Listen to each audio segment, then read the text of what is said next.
Wherever you go, whatever you do, throw a little at it. Omax, Vest and Briefs.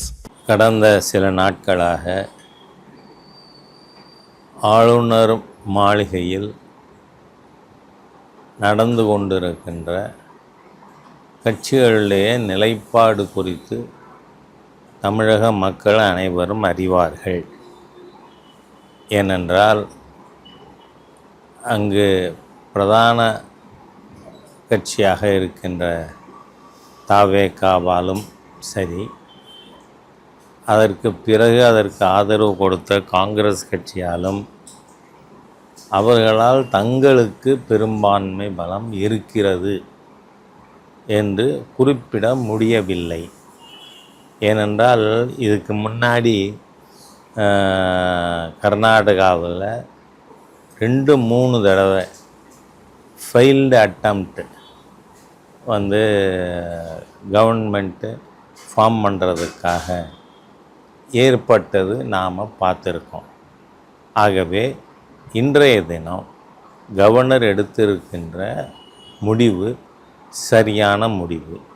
அவர் நான் 118 பேர் இருக்காங்களான்னு சட்டமன்றத்தில் தான் நீங்கள் நிரூபிக்கணுமே ஒழிய ராஜ்பவனில் நீங்கள் உங்கள் அறுதி பெரும்பான்மையை காட்டுங்கன்னு யாரையும் நான் இன்சிஸ்ட் பண்ணலை அப்படிங்கிறத தெளிவாக சொல்லியிருக்கார். அதனால் இவர்கள் தங்களால் நிரூபிக்க முடியும் அப்படிங்கிறதையாவது ஆளுநருக்கு கோடிட்டு காட்டணுமா இல்லையா?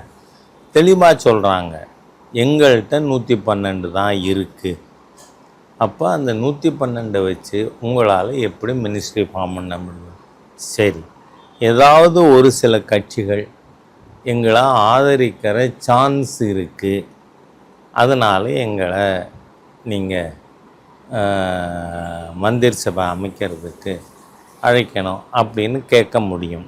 அதுவும் இல்லையே, ஆளுங்கட்சி தரப்பு, அதாவது பிரதான எதிர்கட்சியாக இன்று உருவெடுத்திருக்கின்ற தவேகாவும் தெளிவாக சொல்லுது, எங்கள்கிட்ட 112 தான் இருக்குன்னு.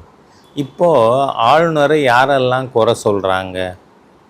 அது திருமாவளவனோ கம்யூனிஸ்டோ? நான் கேட்குறேன் ஒரு சிம்பிள் கொஸ்டின், ஏன் நீங்கள் கடிதம் கொடுக்கக்கூடாது? ஆளுநர்கிட்ட நாங்கள் நம்பிக்கை வாக்கெடுப்பு கேட்கும் பொழுது நாங்கள் விஜய் அவர்களை ஆதரிக்க தயாராக இருக்கோம் அப்படின்னு சொல்லலாம்ல. அது சொல்கிறத விட்டுட்டு ஆளுநரை குறை சொல்கிறதுங்கிறது எப்படி நியாயமாகும்? இது என்ன பொலிட்டிக்கல் ஹிப்போக்ரஸி? என்ன சட்டமன்றம் குதிரை பேரம் நடத்துறதுக்கான இடமா? இருக்க முடியாது. அதனால் திருமாவளவனோ கம்யூனிஸ்டுகளோ நேர்மையாக நடந்துக்குங்க, யோக்கியமாக நடந்துக்குங்க. நீங்கள் சட்டமன்றத்தில் நாங்கள் விஜயை ஆதரிப்போம், நாங்கள் 6 பேர் இருக்கோம், அதனால் இது பெரும்பான்மைக்கு போதுமானது செய்வோன்னு சொல்லுங்கள். அந்த நேர்மை கூட உங்கள்கிட்ட கிடையாது. இல்லாமல் நீங்கள் ஆளுநரை தவறு சொல்கிறீங்க.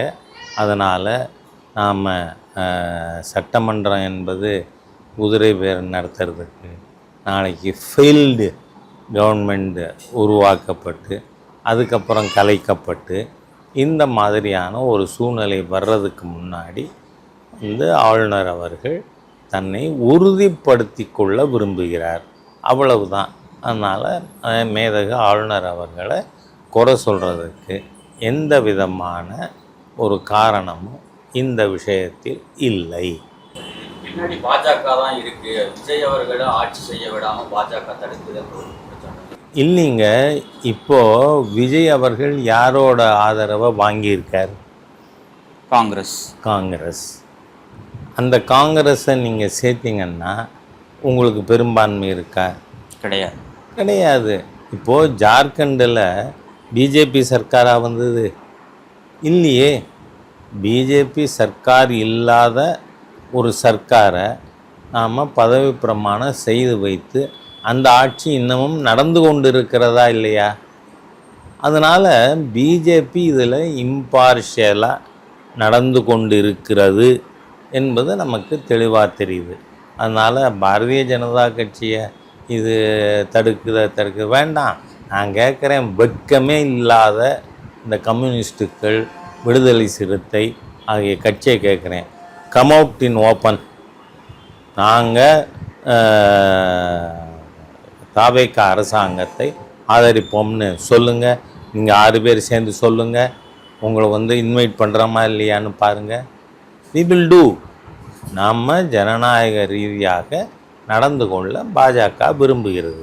அதனால் நீங்கள் வெக்கங்கெட்டு போய் உங்கள்கிட்ட நீங்கள் ஆதரவு கொடுப்பீங்களா மாட்டீங்களா அப்படிங்கிறத பற்றியே பேச மாட்டேனா அப்படின்னு சொன்னால் அது எப்படி சரியாக இருக்கும்?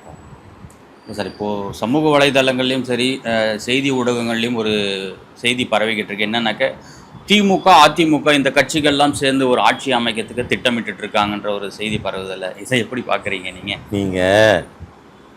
பல செய்திகள் பல்வேறு விதங்களில் பல்வேறு சமயங்களில் வந்திருக்கு. ஏன் ஒரு தரம் திரு பிஜு பட்நாயக் அவர்கள் அதிமுகவும் திமுகவும் இணைய வேண்டும் அப்படின்னு பேசினாரா இல்லையா? 1979 பேசியிருக்கேன். 79 பேசினார். அதனால் நீங்கள் இதெல்லாம் நடக்காத விஷயங்களும் இல்லை. இப்போது இன்றைக்கு வந்திருக்கிற செய்தி என்ன? காலையில் ஸ்டாலின் நான் இந்த மாதிரி ஒரு காம்பினேஷனை ஆதரிக்க மாட்டேன் அப்படின்னு சொல்லலைன்னு வந்திருக்கா இல்லையா? வந்திருக்கு. அதனால் இதெல்லாம் ஊடகங்களில் வர்ற ஹேஷ்யங்கள். இதில் திரு எடப்பாடியார் சொன்னார், அப்படி வரல. ஆனால் ஸ்டாலின் இதுக்கு கேட்டகாரிக்கல் ரிப்ளை கொடுப்பதை தவிர்த்தார் அப்படின்னு செய்தி வந்திருக்கு.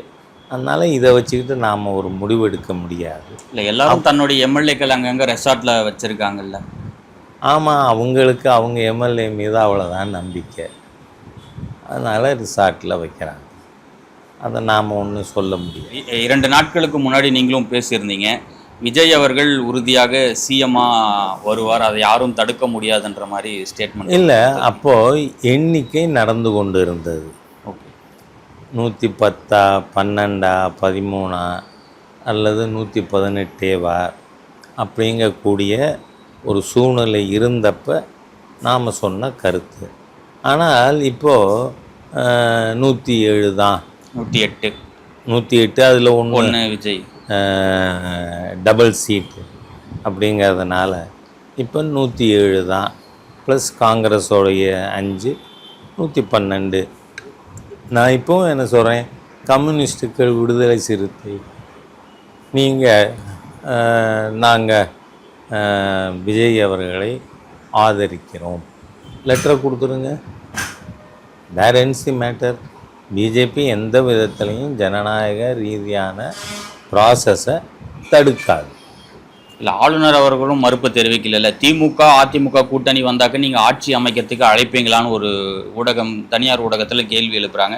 நிச்சயமாக நான் மறுக்க மாட்டேன்றதையும் ஆளுநர் பதிவு பண்ணல இல்லையா? இல்லை, நான் என்ன சொல்கிறேன், அப்படி ஒரு ப்ரொப்போசல் ஆளுநருக்கு முன்னாடி வைக்கல. இல்லை, இன்னும் இவங்க 2 பேரும் சேர்ந்து அவங்க அந்த மாதிரி ப்ரொப்போசல் வச்சுருக்காங்க அப்படி எங்கேயாவது சொல்லியிருக்கா? இல்லை. அதனால் எல்லாம் ஊகத்தில் பேசி பிரயோஜனம் இல்லை. இப்போ இருக்கிற உறுதி செய்யப்பட்ட நம்பர் 112, அவ்வளவுதான். இது இன்னும் ஒரு 6 வேணும். அந்த 6 இருக்குது 3 சிறிய கட்சிகள்கிட்ட. நீங்கள் எழுத்துப்பூர்வமாக கொடுங்க. நிச்சயமாக பாரதிய ஜனதா கட்சி அரசாங்கம் ஜனநாயக முறையை தடுக்காது. இல்லை சார், ஒருவேளை எந்த கட்சியும் விஜய்க்கு ஆதரவு கொடுக்க வரலன்னா அடுத்தது என்ன நடக்கும்ன்ற ஒரு கேள்வி இருக்குல்ல. என்ன, ஆளுநர் என்ன செய்வார்? ஆளுநர் அவர்களுக்கு என்ன ஆப்ஷன் இருக்குது கான்ஸ்டியூஷனலி?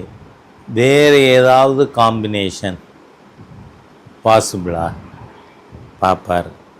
அப்படி ஒரு கான்க்ரீட் ப்ரொப்போசல் வந்தால் அதை கன்சிடர் பண்ணுவார். இல்லை, நீங்கள் சட்டம் தெரிஞ்சவர், என்ன மாதிரியான பாசிபிலிட்டிஸ் இருக்கும்? இல்லை, வேறு கட்சிகள் நம்ம சொல்ல முடியாதுல்ல, இது அரசியல், இது வெறும் சட்டம் மட்டும் இல்லை. அதனால் நாளைக்கு என்ன காம்பினேஷன் தெரியலை. அப்படி காம்பினேஷன் வந்து ஆளுநர் வந்து அது வயபிளாக இருக்கும் அப்படின்னு சொல்லி நினச்சாருன்னா அவர் அதை இன்வைட் பண்ணலாம். இல்லை அரசியல் சட்டப்படி ஜனாதிபதி ஆட்சி கொண்டு வரலாம். Promulgating president's rule, that is the only way. அதனால் அவர் வேரியஸ் மெத்தட்ஸ் என்ன இருக்குது, வழிகள் என்ன இருக்குது பார்ப்பார். முடியாதுன்னு சொன்னால் அவர் வந்து அதை கேட்க போகிறது இல்லை.